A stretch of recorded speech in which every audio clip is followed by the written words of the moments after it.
Alice Dunbar Nelson. She was an American poet, journalist, and political activist. She was born in July 19, 1875, New Orleans, Lond, died September 18, 1935, Philadelphia, PA. Among the first generation born free in the South after the Civil War, she was one of the prominent African Americans involved in the artistic flourishing of the Harlem Renaissance. Alice Dunbar Nelson was among the major voices of the Harlem Renaissance. She was one of the few female African American diarists of the early 20th century. She portrayed the complicated reality of African American women and intellectuals, addressing topics such as racism, oppression, family, work, and sexuality. On April 20, 1916, she married Robert J. Nelson, a race-conscious and politically oriented journalist from Harrisburg, Pennsylvania, who was widowed with 2 children. In 1918, her war poem, I Sit and Sew, was published in the AME. I Sit and Sew by Alice Moore Dunbar Nelson details a narrator's deep desire to leave the world of sewing she is confined to and help those who are struggling for their lives all over the world. The poem begins with the speaker stating that her hands and head have grown tired of the task she is forced to sew. In her searingly honest essays, Alice revisited the challenges of growing up mixed race in Louisiana. She explored these themes along with the varied and complex issues faced by women of color in both her essays and in her body of short stories. I sit and sew, a useless task it seems. My hands grown tired, my head weighed down with dreams, the panoply of war, the martial tread of men, grim-faced, stern-eyed, gazing beyond the ken of lesser souls, whose eyes have not seen death, nor learn to hold their lives, but as a breath, but I must sit and sew. I sit and sew, my heart aches with desire, that pageant terrible, that fiercely pouring fire in wasted fields, and writhing grotesque thingsons, men. My soul in pity flings, appealing cries, yearning only to gather in that holocaust of hell, those fields of woe, but I must sit and sew. The little useless seam, the idle patch, why dream I here beneath my homely thatch? When there they lie in sodden mud and rain, pitifully calling me, the quick ones and the slain. You need me, Christ. It is no roseate dream that beckons me this pretty futile seam. It stifles me, God.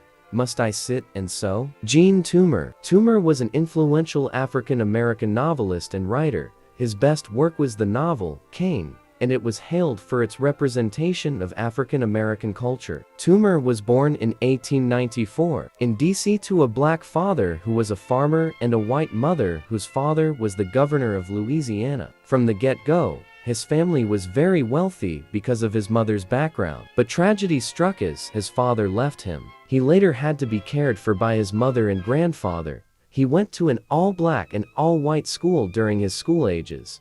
Although he never identified himself as either black or white-eyed, simple American, Toomer graduated from Dunbar High School.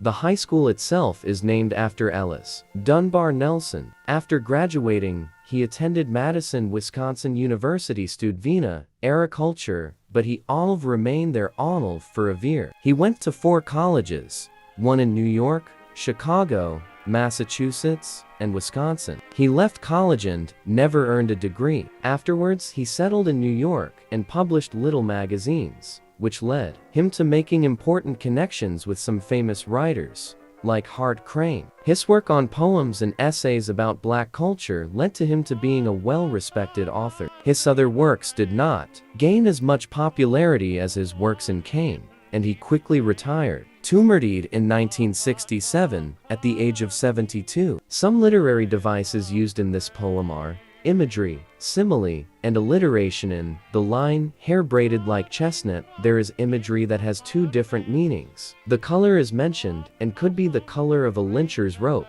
The tree itself could be the tree where the man was lynched. The braided hair could be the lynching rope. In the line, eyes faggots, which are a bundle of sticks meant to be burned. The eyes are like seeing the burning take place, and reflect the fire. In the line about lips, the girl's lips are really red, and may be blistered. This could also represent the black man's lips, and representing the scars of many beatings or tortures. In the line about breath, The girl's breath is sweet like sugar. Sweet like sugar reminds slaves that farmed sugar cane for their owners on plantations in the South. Last two lines. Girl's body is shown as beautiful, possibly representing white people in how they feel superior. Black flesh, burnt, possibly representing how whites feel blacks are inferior. Some poetry devices and reapers are alliteration, metaphor, imagery, and symbolism. There are huge cultural differences and inequalities between blacks and whites during this time period. In lines 1-4, the Black Reapers is one type of imagery that represents death. They are preparing tools, normally used in reaping harvests, to taking lives instead. Another piece of imagery is the reapers that are swinging at the crops during harvest time, and are really the black people that are overwork. In lines 5-8, the machine is a mower that cuts through with no regard for any lives taken, even animals like rat. This is a type of imagery because it is like when slaves' lives were taken, and the masters have no regard to the well-being of their property. Alliteration example in this poem is sound of steel on stones and sharpening scythes. His most popular and important piece of work was Cain, published in 1923. Cain was inspired by his Jean Toomer's time spent in Georgia. This is a series of poems and short stories during Harlem Renaissance. Many of these stories are about Black Americans' experience in America. When Toomer was in the South, he realized how much blacks suffered socially and economically. This helped him write the second section of Cain, when he recognized that many descendants and survivors from the South seeked a new life and hope in the urban North.